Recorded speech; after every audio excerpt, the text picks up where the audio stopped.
Associate Professor Denugo. Question 5, sir.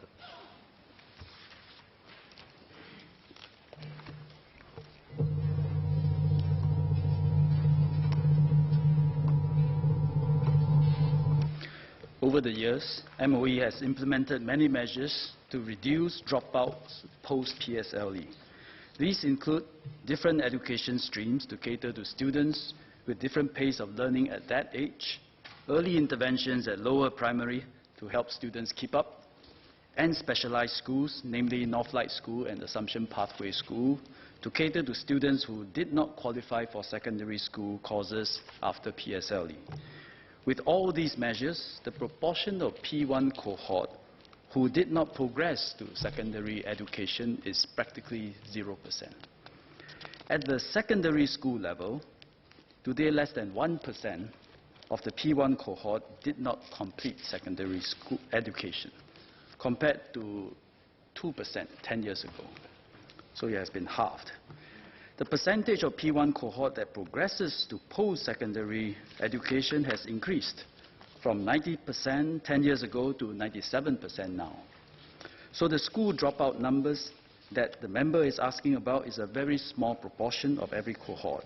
And this is a result of our relentless efforts together with our education partners over the years.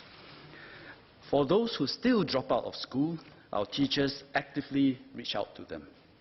But the reasons for dropping out are often complex, and we have to tap on the expertise and networks of agencies such as MSF, MHA, self-help groups, family service centers, and VWOs.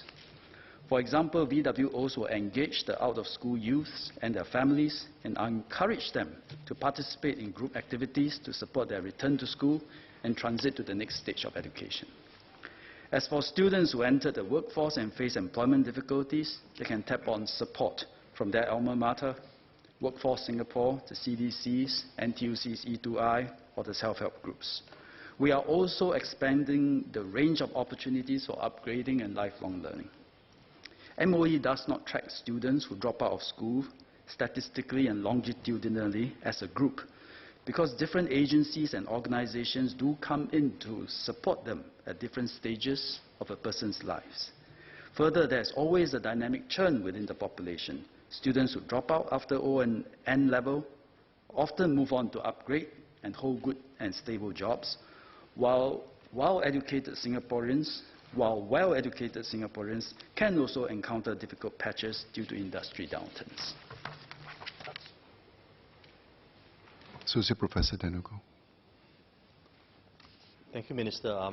Just have one supplementary question, because there is now a nationwide kind of skills fusion framework in place that provides for comprehensive continuous education. And these dropouts might feel that they have no stakeholding in this framework, mainly because they've been kind of labeled as failures and are not seen as learners anymore. So now they might be considered as discouraged learners, so to speak.